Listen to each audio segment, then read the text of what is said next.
各位，今日係2026年1月30號星期五。今日嘅主題呢，就係我喺電影圈嘅夢幻之旅。但係未開始講今日嘅主題之前呢，我首先呢就要補充一啲有關上個星期冇講到嘅嘢。首先就係70幾年啦，即係1975至到1980嗰時呢，廣播道麗的電視斜對面呢，嗰個叫做住宅公寓嗰度呢，2樓就有人呢，即係當佢係私房菜啦。你哋晏晝可以自己走上去嗰度撳鐘入去食飯嘅。咁然後嗰度亦有麻雀打㗎喎。咁所以應該都好多電視藝員知道有呢檔嘢㗎啦。喺麗的嗰時咧，我耐唔中都有同啲電視藝員上去嗰度打麻雀㗎。咁後尾嗰度無線都一樣。但係咧，我大部分咧都係輸嘅，好少贏，唔知點解啊？可能即係章法渣啦。喺無線嗰邊咧，我諗大家都聽得多啦，佢哋啲山頭文化係即係好嚴重嘅。咁我喺無線黐邊堆咧，其實我從來都未做過男主角，所以咧冇話即係埋邊個山頭埋邊個山頭。邊個有劇要揾我拍，我咪去拍咯。咁我通常嚟講都係要做嗰啲3線啊、4線啊嗰啲角色。我就大部分咧都係有拍周世孝嗰啲劇嘅，因為佢幾乎所開嘅劇都係時裝劇啦，咁比較適合我。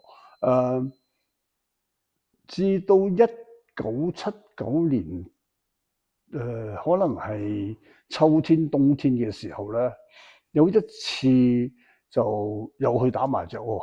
點不知咧係第一次就同監製去打，即係有連埋我3個電視藝員啦，另外一個咧就係監製周世孝啦。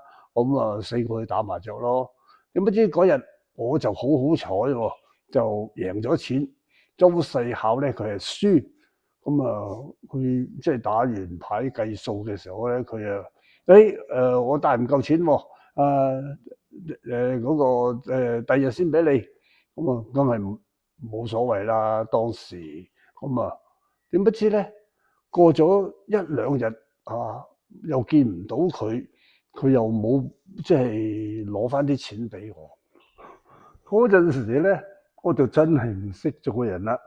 直接咧就走上佢個 office 嗰度咧，就叫佢即係攞翻嗰啲輸俾我嗰啲錢啦。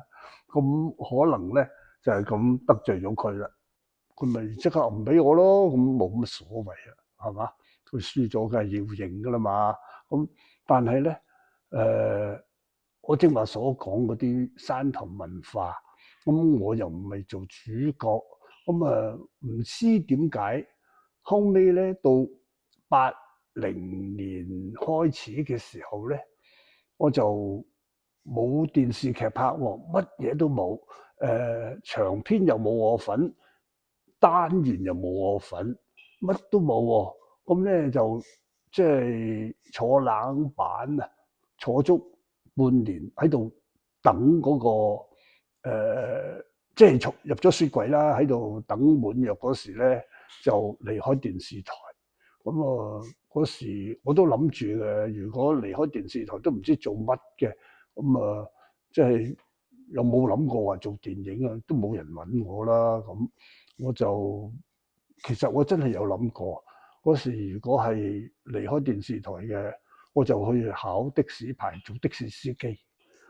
我記得喺無線咧，我曾經都拍過啲單元劇，係啲真係新浪潮導演咧，仲未出去拍電影嘅時候，仲喺無線嗰度個菲林組嗰度做編導嘅。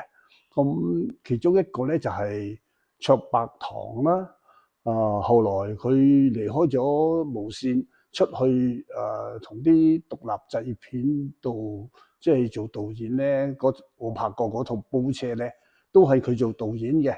而佢嗰時喺無線嘅副導演咧，就係關錦鵬，即係嗰個胭脂扣嗰個導演。啲無線最後嗰幾個月踎到咁上下嘅時候，都諗住差唔多啦。咁啊，點不知有一日突然間有一個電影公司嘅製片打電話俾我喎。佢話要開一套戲，就想我做其中一個角色。哇！嗰時我冇即係第一，即係離開咗呂奇之後，未拍過電影啦。第二，無線嗰度又冇劇拍啦，乜嘢聲氣都冇啦。咁啊，所以真係唔理咩角色咧，都接啦。咁嗰套電影咧就係叫做《山狗》。嗱，我哋不如睇少少片先啦。山狗呢部電影呢 Teddy Robin 就係做監製，余允抗導演，關錦鵬副導演。演員方面，陳星做我同莊正儀嘅爸爸。咁山狗就係有黃清，即係大口清啦，同埋鄭則仕。而年青人呢，有莊正儀、鍾保羅同埋黃少玲。當然有我啦，咁其他演員個名呢，我就唔係好記得啦。其實呢部電影呢，主要係群戲，嗱，有一班山狗啦，5個人，而去露營嘅僆仔僆妹呢，就有一班成6、7個啦。但係套戲上完之後呢，香港嘅觀眾同埋娛樂記者呢，大部分嘅注意力咧都集中喺莊正儀被強姦嗰一幕戲度，所以話女士嘅出水芙蓉鏡頭永遠都係吃香啲嘅。咁再講翻我哋劇組啊，點解我會接到呢套戲咧？我唔知啊，但係成組人我淨係認識咧關錦鵬，因為嗰時拍電視菲林組嘅時候，佢做副導演，我同佢合作過啊嘛。咁余允抗佢喺 TVB 嘅時候，我冇拍過佢啲劇。咁啊，Teddy Robin 我又唔識，咁所以咧，我認為我接到呢部戲嘅角色咧，好大可能就係關錦鵬推薦我俾導演啊監製佢哋啦。咁所以我喺開工嘅時候見到阿關咧，我就用一個好感激嘅眼神咧，即係望下佢，即係想即係大概係 say thank you 咁啦。點不知佢完全一啲反應都冇喎，直情好似睇唔到咁。我唔知佢係忙咧定係做乜咧咁。後尾我知道佢原來係同志嚟嘅，好彩。佢冇乜俾反應我，如果唔係我哋即係誤會咗大家嘅眼神，咁就唔係太好啦。到成套戲拍完，我先知道咧，Teddy Robin 即係監製咧，係佢揀我嘅，即係佢揀我叫余允抗用我嘅，所以咧我真真正正即係嘅。應該係伯樂啦，就係阿 Teddy，因為我喺無記已經冇得撈噶啦，佢再俾我一個機會，再喺娛樂圈重新出發。好啦，多謝阿 Teddy。